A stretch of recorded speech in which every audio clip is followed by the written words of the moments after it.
qué alegría ver este sitio lleno. Y espero que, que estés expectante hoy de lo que el Señor pueda hablar a tu corazón en el día de hoy, ¿verdad? Qué maravilla el agua, cuando cae el agua, ¿verdad? Y yo soy de los que me quejo porque llueve, porque en verdad, para los que tenemos que llevar niños al colegio andando, es un rollo que llueva, la verdad, las cosas como son. Pero los beneficios del agua, ¿verdad?, son una pasada.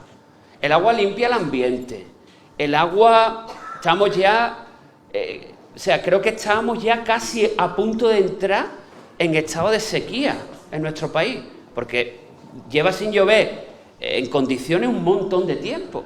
Entonces, la incomodidad que produce el hecho del agua, ¿no?, de llover, no es comparable con los beneficios que nos trae, que nos aporta, ¿verdad? Los beneficios son mucho mayores que la incomodidad, ¿no? Vamos ahora un momentito, ¿vale? Vamos ahora un momentito. Señor, gracias por la oportunidad de estar aquí reunidos, Señor. Gracias por la oportunidad de poder compartir tu palabra, Señor. Gracias, Señor, por el regalo de tu salvación, Señor. De tu gracia, de tu favor inmerecido sobre nuestras vidas, Señor. En este día yo te pido, Señor, que tú martillees el corazón de cada persona que está aquí, Señor. Te pido, Señor, que tú hables a nuestra vida a través de tu palabra, que es santa, Señor, y que es incomparable a cualquier otra cosa en este mundo, Señor. Te pido que tú, mediante tu palabra, Señor, nos hagas ver, nos hagas entender, Señor, lo primero que te necesitamos, Señor, y que necesitamos acudir a ti, Señor, en el día de hoy, Señor. Sopla, Dios mío, con tu espíritu en este lugar, Señor. Dios mío, ablanda nuestros corazones y danos la capacidad de escuchar tu voz, Señor, en este día, en el nombre de tu Hijo. Amén, amén, amén. Mira, hoy, mientras reflexionaba justo ahora, hace un momento, acerca de la palabra de hoy, ¿no?, me venía a la mente, ¿qué ocurre? ¿Qué ocurre? Y pensando en el agua, ¿no? ¿Qué ocurre en medio de un desierto cuando llueve? ¿Os imagináis un desierto? No sé si alguien ha estado alguna vez en un desierto. Nuestros hermanos de Ceuta, ustedes habéis estado en el desierto. Andrés, tú has estado en el desierto, ¿que sí? Por ejemplo, las dunas. O sea, cuando llueve, ¿qué ocurre en el ambiente? Se transforma por completo, ¿verdad?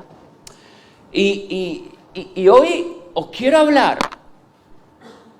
Vamos a hacer un poquito de memoria histórica. No sé si sabéis qué se celebra hoy. Una de las cosas que se celebran hoy.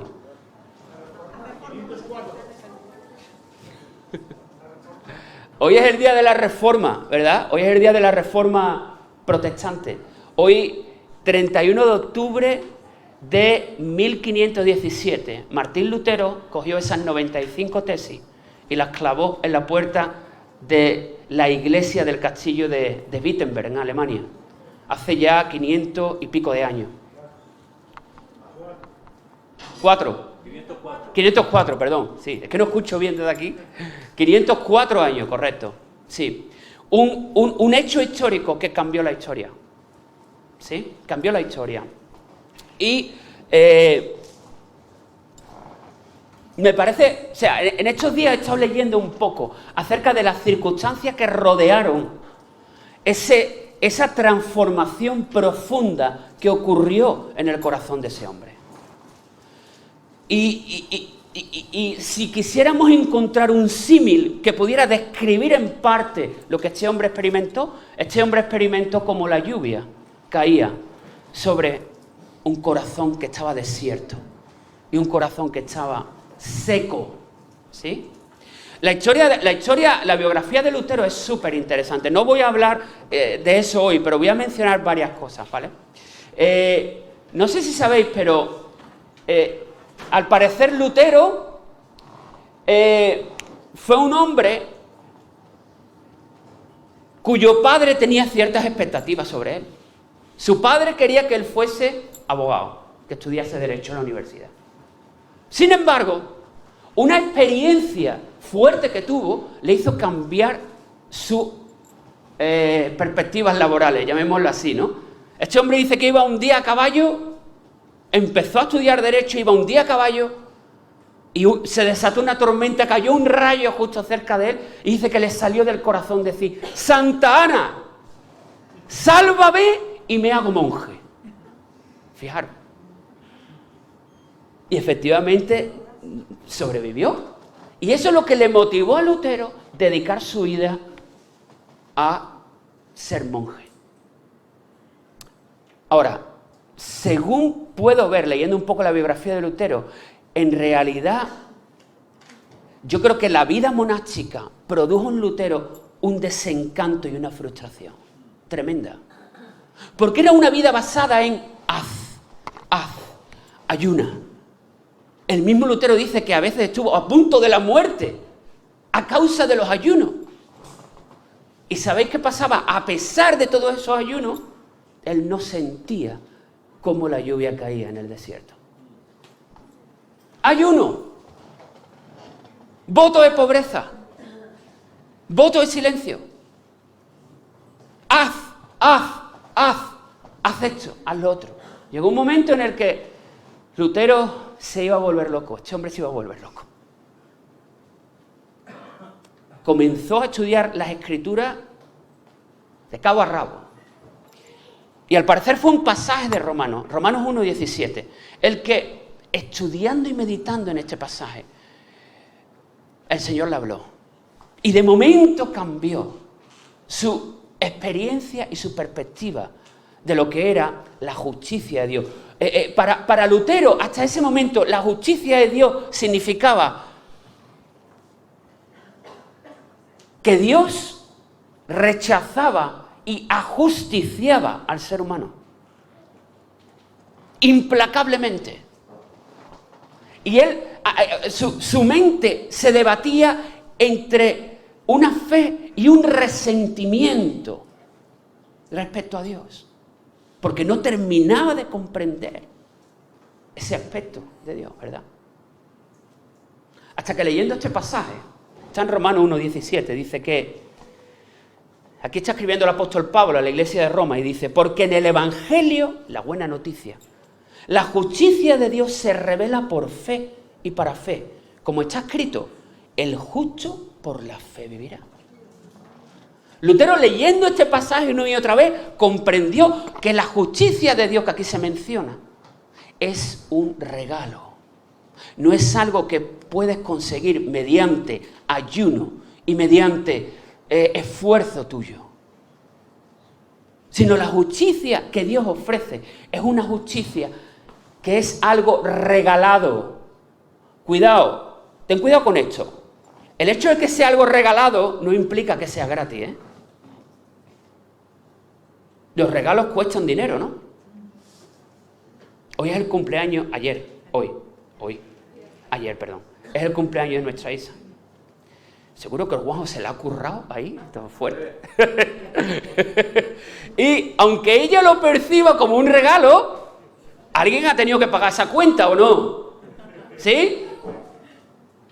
Entonces, ese regalo que es la justicia de Dios, que Dios en su misericordia, en su amor, decide declararme justo a pesar de mis fallos, tuvo un precio. Y el precio fue la sangre de su Hijo. El entender eso cambió el corazón de Lutero. Cambió el corazón de este hombre. ¿Y sabéis dónde comenzó todo? O parte del germen de esta transformación en la Escritura. Mira, yo voy a hablar hoy rápidamente acerca de otra, he titulado este mensaje, La Gran Reforma. Y hoy vamos a hablar de un pasaje de la Escritura. Me vas a permitir leer mucha Escritura hoy que está en el Antiguo Testamento. Y aquí encontramos la historia de una gran reforma que tuvo lugar en el pueblo de Israel.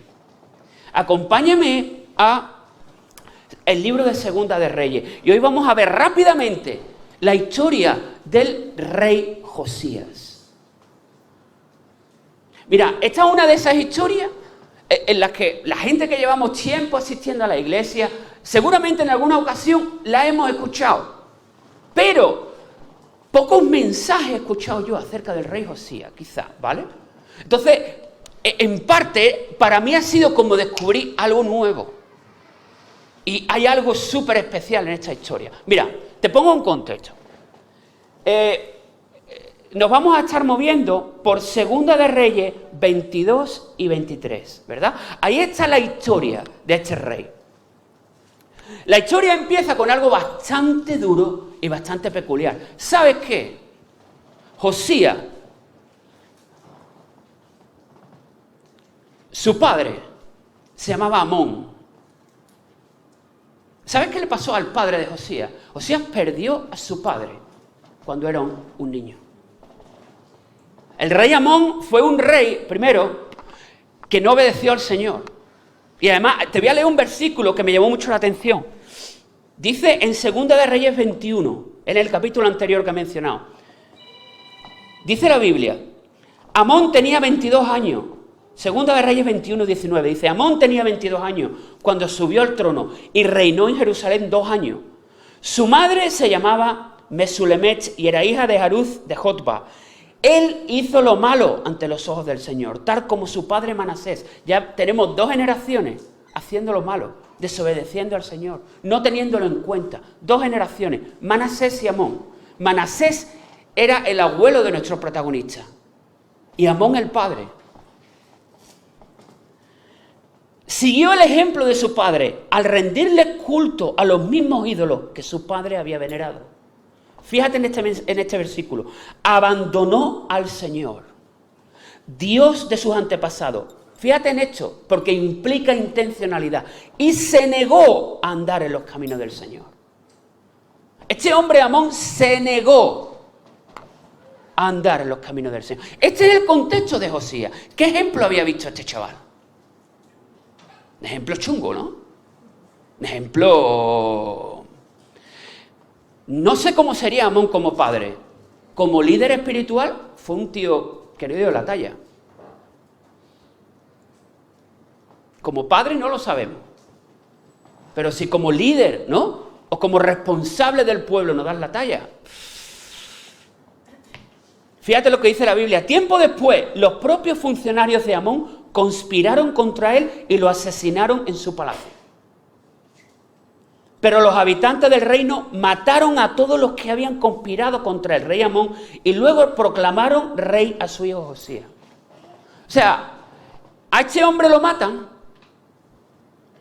y el propio pueblo mata a los que lo matan a él. O sea, una locura llena de sangre por todos lados. Ese es el contexto en el que se cría Josías. Y de pronto Josías se ve ahí en medio. Era un niño responsable de un reino. Y hasta ese momento lo que había visto era que su padre no estaba y que había sangre por todos lados. Duro, ¿eh? Ese es el inicio de Josías. Pero fíjate, algo maravilloso pasa en la vida de este hombre. Mira. Dice Segunda de Reyes 22, dice, Josías tenía 8 años cuando subió al trono y reinó en Jerusalén 31 años. Su madre se llamaba Jedida y era hija de Adaía de Boscat. Él hizo lo que era agradable a los ojos del Señor y siguió el ejemplo de su antepasado David. No se apartó de lo que era lo correcto.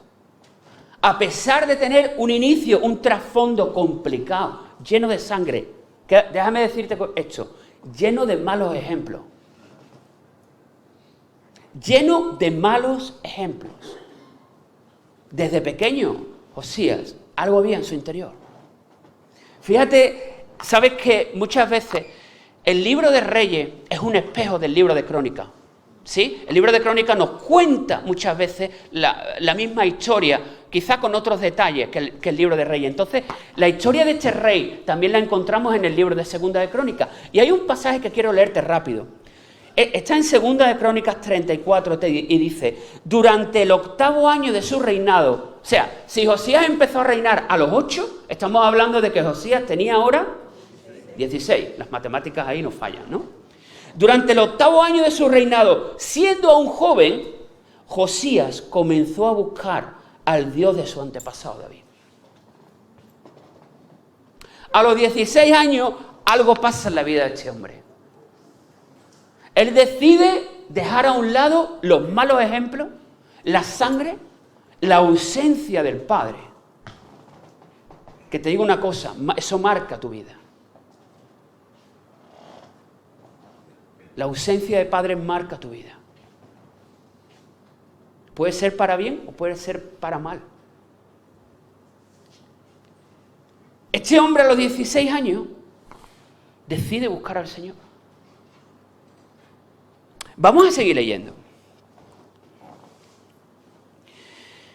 Dice, sigue diciendo la Biblia en el versículo 3 de Segunda de Crónicas, ¿no? Dice, durante el año 18 de su reinado, el rey Josías envió al templo del señor Asafán, hijo de Azalía y nieto de Mesulán, secretario de la corte. Le dijo, ve a ver al sumo sacerdote Hilcías y pídele que cuente el dinero que los porteros han recaudado de la gente en el templo del Señor.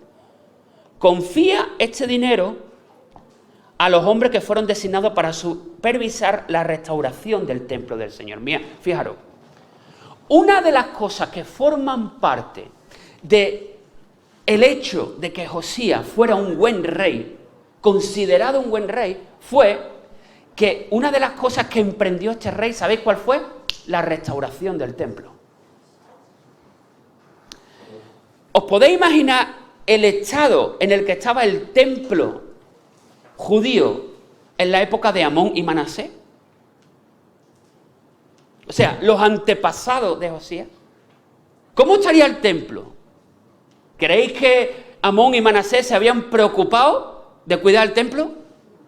Probablemente no, porque fueron reyes que adoraron a otros dioses e introdujeron, bueno, más que introdujeron, permitieron que se desarrollara la idolatría en el pueblo de Israel. Entonces, querido, el templo estaba reventado. Después lo veremos. Entonces, número 1 que vamos a ver hoy. ¿Sabéis que una de las primeras cosas que hizo Josías cuál fue? La restauración del templo. ¿Sabéis a nivel espiritual lo que eso implica? ¿Sabes lo que era para un judío de aquella época el templo? La presencia de Dios estaba allí. La comunión con Dios. La adoración estaba en el templo. Entonces, lo primero que hace Josías es restaurar la adoración a Dios. Preocuparse de cuidar ese sitio. Sigue nuestra historia.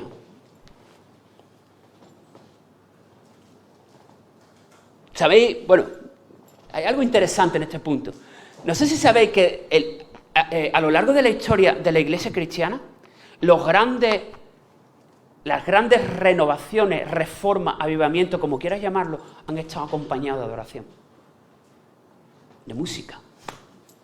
Los grandes reformadores siempre llevaban a su vera cantantes o gente, ¿no?, que ayudaba a que se adorase al Señor. Hubo siempre un redescubrimiento del poder, entre comillas, y de la importancia de la música como expresión de la adoración, ¿sí? Desde, yo qué sé, se me viene a la cabeza el Ejército de Salvación, por ejemplo, ¿no? Que esta gente montaban bandas con tambores y cornetas. O sea, imaginaros, siempre las grandes reformas dentro de la Iglesia han estado acompañadas de adoración, ¿verdad? Seguimos un poco más adelante. Ahora ocurre algo tremendo. Y quiero que me prestes atención, por favor. Voy a intentar ser rápido, ¿vale?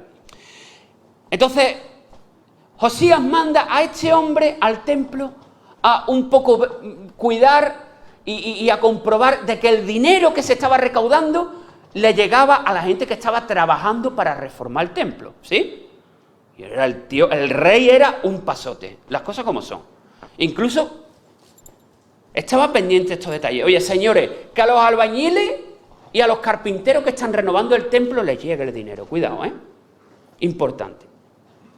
Dice el versículo 8, dice, el sumo sacerdote Hilcías le dijo a Safán, secretario de la corte, he encontrado el libro de la ley en el templo del Señor. Esto lo tengo yo aquí subrayado. Porque para ti y para mí, esto puede ser irrelevante, ¿no? O sea, ¿cuántas veces te has puesto tú a arreglar una habitación en tu casa? Los cambios de temporada. ¿Quién hace aquí cambio de temporada? ¿O no? ¿Ya habéis sacado la lana? La lana la habéis sacado y habéis guardado los shorts y los... ¿no? Los shorts, que me ha quedado shorts. Las calzonas, hombre, de toda la vida. ¿Sí o no? Habéis guardado ya las calzonas y habéis sacado... Entonces, ¿cuántas veces no te has encontrado tu cosa en tu casa, en el armario? ¿Cuántas veces? Que hay veces que estás tú rebuscando en el armario y sale un niño y todo metido ahí. Este niño que le ha traído aquí, por Dios, y sale el niño. ¿Quién ha parido este niño aquí? ¿No? O sea, nos encontramos muchas veces cosas con las que no contábamos, pero algo que para nosotros puede ser relevante, como el hecho de encontrarte un libro cuando estás haciendo limpieza o una obra, esto lo cambió todo. Este libro lo cambió todo. ¿Sabes por qué? Porque este libro era la ley del Señor. Al parecer los estudiosos creen que este rollo que encontraron en el templo era parte del libro de Deuteronomio. O sea, parte del libro que forma parte de la Torá judía que escribió Moisés, el Pentateuco. ¿Estáis conmigo, verdad? Entonces, esto no era un libro de cuentos infantiles. Emilio Sargari, no. ¿Sabéis quién es Emilio Sargari? Jorge Bucay, bueno, un poquito más moderno, ¿vale? ¿Sí o no? Esto era un libro especial, querido. Esto era un libro especial. Y fijaros la que lía el libro. Fijaros la que lía el hecho de haber encontrado este libro. ¡Wow! O sea, el sumo sacerdote se lo cuenta al que envió el rey, Safán, ¿vale? Y ahora, ¿qué hace este hombre? Safán fue a ver al rey y le informó. ¿Y qué le dijo? Tus funcionarios han entregado el dinero, tal y cual. O sea, para lo que tú me has mandado hacer, está hecho. Tú no te preocupes, rey. Y ahora dice, el sacerdote Hilcías me entregó un rollo. Así que Safán se lo leyó al rey. Safán coge el rollo y se lo lleva al rey Josías. Le dice, escucha, rey, este rollo, aquí hay manteca colorada. Esto es algo importante. Esto es algo importante, Josías. ¿Y qué hace? Se lo lee. Fijaros, versículo 11. Si te queda con algo de todo lo que estoy hablando hoy, quédate con esto. Dice, cuando el rey oyó lo que estaba escrito en el libro de la ley, rasgó su ropa en señal de desesperación. Cuando este hombre leyó lo que estaba ahí escrito, rasgó su ropa en señal de desesperación. ¿Sabes qué significa eso? Arrepentimiento. Este hombre dijo, Dios mío, ¿qué estamos haciendo? ¿Cómo hemos llegado aquí, Dios mío? Wow.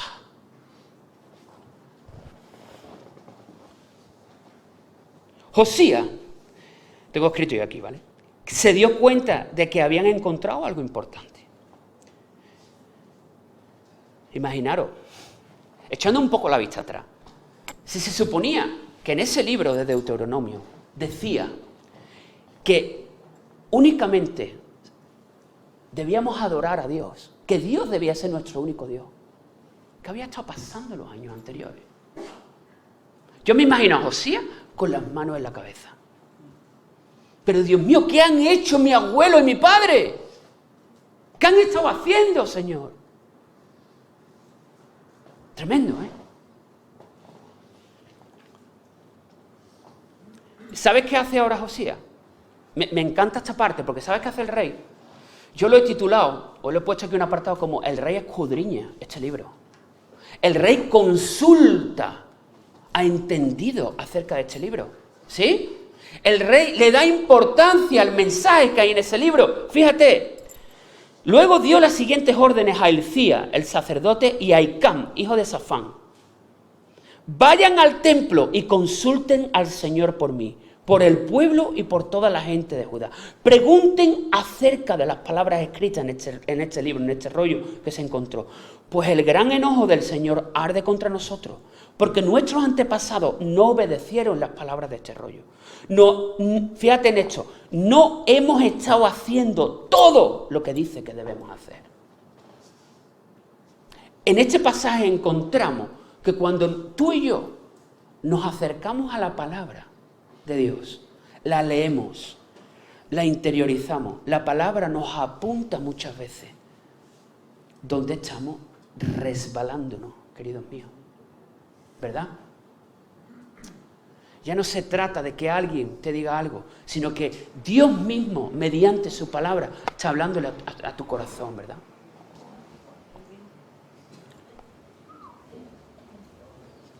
Llueve ahí.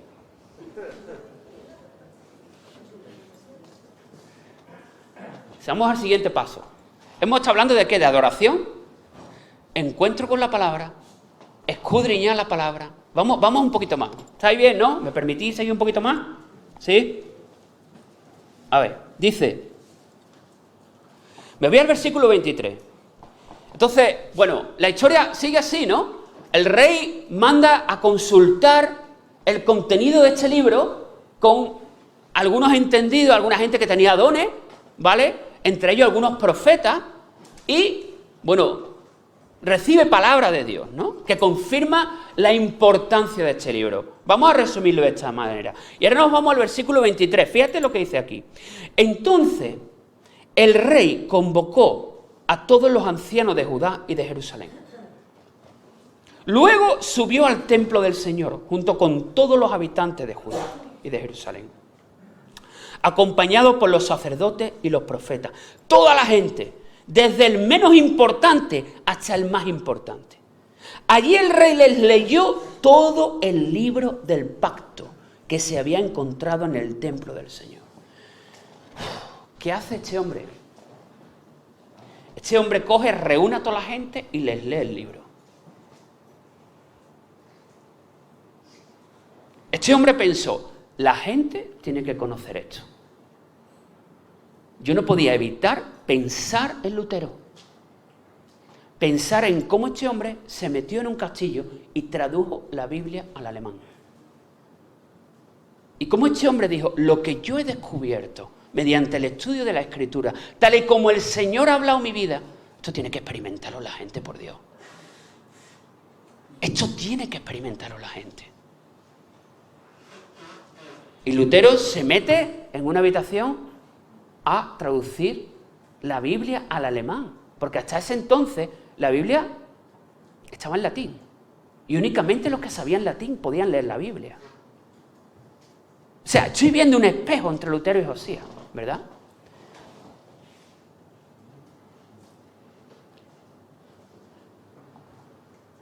Versículo 3 dice... ¿3? Esto está mal, ¿no? 23, capítulo 23. Eso, capítulo 23, claro, perdona, exacto. Dice, el rey tomó su lugar de autoridad junto a la columna y renovó el pacto en presencia del Señor. Se comprometió a obedecer al Señor, cumpliendo sus mandatos, leyes y decretos con todo el corazón y con toda el alma. Qué poético es esto, ¿eh? Con todo el corazón y con toda el alma. De esa manera confirmó todas las condiciones del pacto que estaban escritas en el rollo. Y toda la gente se comprometió con el pacto. Después del arrepentimiento, viene una etapa que es súper importante. ¿Sabes cuál es? La determinación. Fíjate, el verdadero arrepentimiento es aquel que no únicamente te hace sentir mal, sino que te hace moverte, sino que te hace tomar decisiones. Piensa en el hijo pródigo. Piensa en el hijo pródigo rodeado de cochinito, comiendo algarroba en el fango.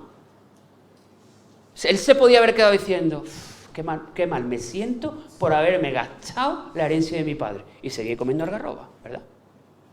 Pero dice la Biblia que este hombre, ¿qué hizo? Se levantó y fue a su padre sea, ¿dónde está la señal muchas veces de un verdadero arrepentimiento, verdad? En que tú tomas una determinación en tu vida. Y tú dices, no. Tengo que... recuerda que arrepentimiento en griego es metanoia. Y metanoia significa cambio de manera de pensar. Cambio de mentalidad, ¿verdad? Este hombre se comprometió. Vamos a recapitular rápido. Hemos estado hablando de adoración. Hemos estado hablando de encuentro con la palabra. Hemos estado hablando de escudriñar la palabra. Hemos estado hablando de arrepentimiento y de compromiso. Son 5 elementos, ¿verdad? Fundamentales. Estamos ya acabando. Mira, hay algo también que quiero hablaros de ello, rápidamente. ¿Sabes qué ocurre justo después de esto? Pues justo después de esto lo que ocurre es que Josías lanza una campaña nacional para eliminar los sitios de adoración pagano. Pero nacionales, por todos lados. Este rey se propone eliminar toda la corrupción espiritual que había en el reino de Judá. Toda. Empieza a derribar columnas levantadas a los dioses cananeos. Y hay algo muy interesante. Para no hacer la historia demasiado larga, os voy a leer un par de versículos y os voy a comentar algo rápido, ¿vale? Mira, el versículo 10.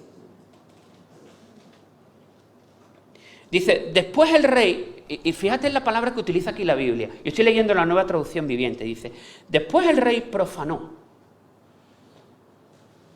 Wow, la palabra profanar es una palabra fuerte en castellano, ¿verdad? Tú profanas algo que está considerado sagrado o intocable, ¿no? Pues este hombre profanó. ¿Y sabéis qué profanó? El altar de Tofet en el valle de Ben-Hinnom, a fin de que nunca más nadie lo usara para sacrificar a un hijo o a una hija en el fuego como ofrenda a Moloc. Fijaros al punto que habían llegado los judíos, que ellos comenzaron a ofrecer a sus hijos en sacrificio a los ídolos cananeos. Y tenían un sitio destinado para ellos. ¿Os podéis imaginar eso? Dice que el rey Josías profanó ese sitio. Y tú sabes qué me vino a mí la mente cuando estaba pensando en esto. ¿Sabes qué significa? Bueno, he explicado un poco qué es profanar, ¿verdad? Yo identifico profanar con inutilizar. O sea, este sitio ya no podía ser físicamente utilizado más para sacrificar niños a los ídolos. Se acabó. Y esto me hacía pensar en nuestras propias vidas. Os voy a adelantar un poquito de la conclusión, pero esto me hacía pensar en nuestras propias vidas. ¿Cuántas veces quizá el Señor nos esté llamando a inutilizar cosas en nuestra vida? Te pongo un ejemplo. Desinstalar aplicaciones del móvil. ¿Para qué? Para que no las uses más. Entenderme la metáfora, ¿ok? No estoy diciendo que ahora os tengáis que decir... Pero si es algo...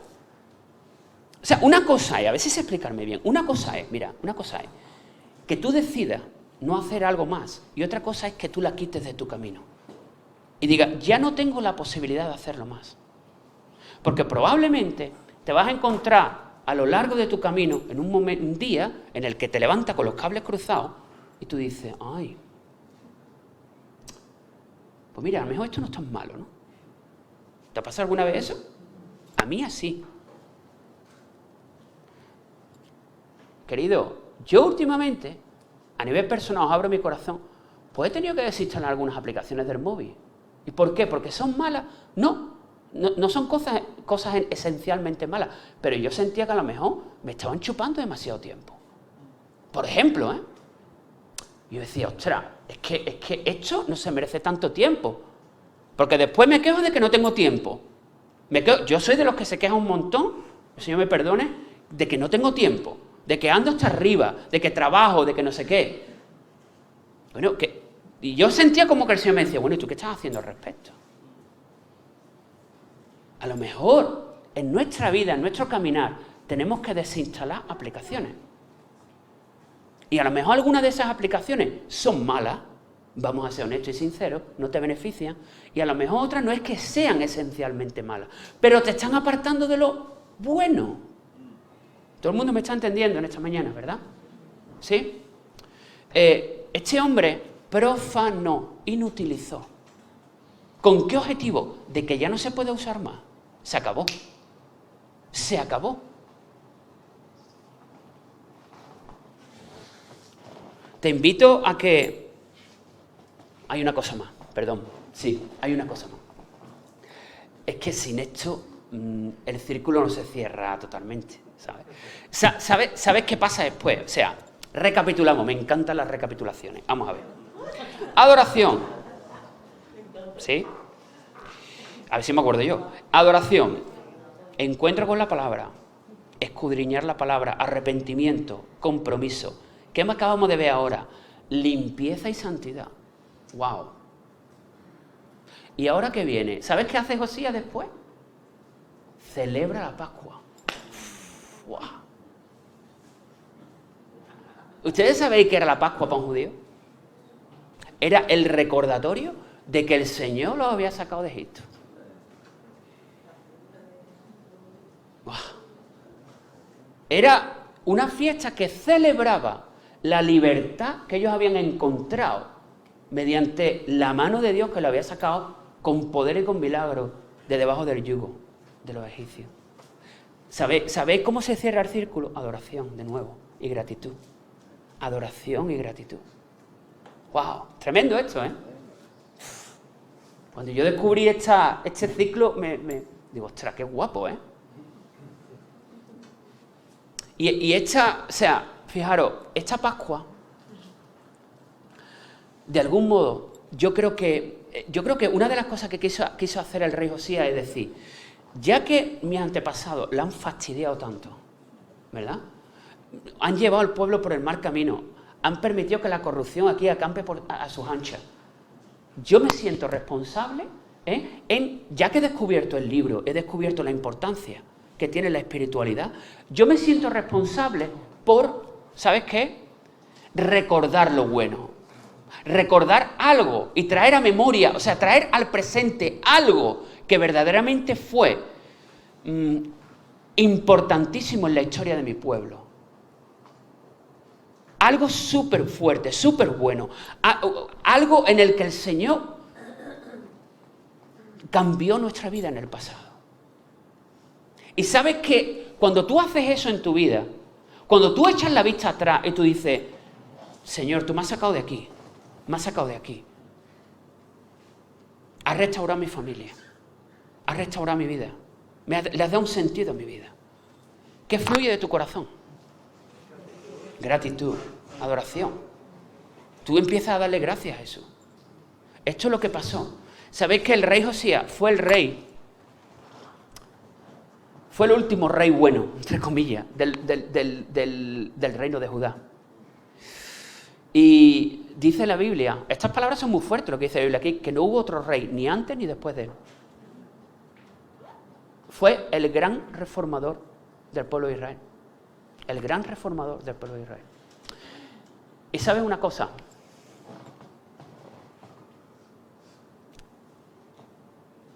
Tú eres llamado a ser un reformador. Yo soy llamado a ser reformador. El otro día escuchaba a un amigo mío, a Rob, hablar estaba predicando y yo estaba interpretando, o intentando interpretar, pues la mitad de las cosas me las inventaba. No, hombre, es broma. Y él utiliza un concepto muy interesante, que él habló del concepto de emprendedores espirituales. ¿Sabéis? ¿Qué es un emprendedor? Cuando tú escuchas la palabra emprendedor, ¿tú qué entiendes? Un autónomo que está medio colgado, ¿no? Más o menos, ¿no? ¿Sí o no? ¿Qué es un emprendedor? Alguien que quiere poner en marcha un proyecto. Un emprendedor tiene una misión. ¿Sí? Y un plan. Y tú y yo tenemos una misión y un plan. ¿Sabes cuál es? Mateo 28. Ir por todo el mundo. Anunciar el Evangelio y hacer discípulos. Esa es nuestra. Esa es nuestra empresa. Querido, esa es nuestra empresa. Tanto tú como yo estamos llamados a ser reformadores, a nuestro nivel. ¿En qué sentido? Un reformador en mi vida, primero. En tu vida. Número 2, un reformador en tu familia. Número 3, reformador en tu lugar de trabajo, en tu contexto, con tus amistades. Pero todos tenemos ese llamado a seguir este plan, seguir esta hoja de ruta. Todos. Todos tenemos ese llamado a ser adoradores, a ser buscadores de la palabra, a ser arrepentirnos, a estar arrepentidos de nuestra falta, de nuestros pecados, de nuestros fallos. Todos tenemos este llamado. Todos podemos identificarnos con el rey Josías hasta cierto punto. Todos tenemos la responsabilidad de tomar un compromiso con el Señor. Todos tenemos la responsabilidad de hacer una tarea de limpieza en nuestra vida y contribuir a la limpieza en nuestros ambientes.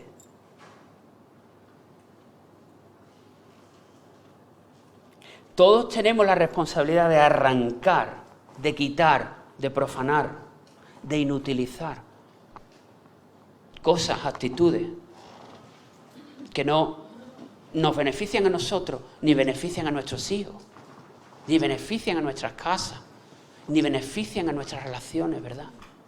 Todo el mundo me está entendiendo hoy, ¿sí?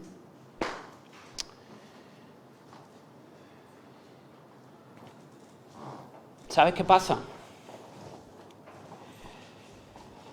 Por último, todos tenemos ese llamado a celebrar la Pascua, a ser agradecidos, a reconocer la obra del Señor en nuestras vidas y vivir una vida en agradecimiento a eso. Esto es lo que cambió la vida de Lutero. Lo que cambia tu vida no es descubrir lo que tú puedes hacer para agradar a Dios. Lo que cambia tu vida es descubrir lo que hizo Dios por amor a ti. Eso es lo que cambia tu vida. No que por mucho ayuno y por mucho esfuerzo tú vayas a conseguir agradar a un padre distante que está todo el día cabreado. Ese no es Dios. Quizás estás aquí hoy en día y a lo mejor nunca has escuchado esto. Nunca has escuchado este mensaje o de esta manera. Quizás estás aquí hoy en día por primera vez y estás pensando, ¿de qué está hablando este hombre, no? O sea, hablando de un rey del Antiguo Testamento, no sé. Puede ser.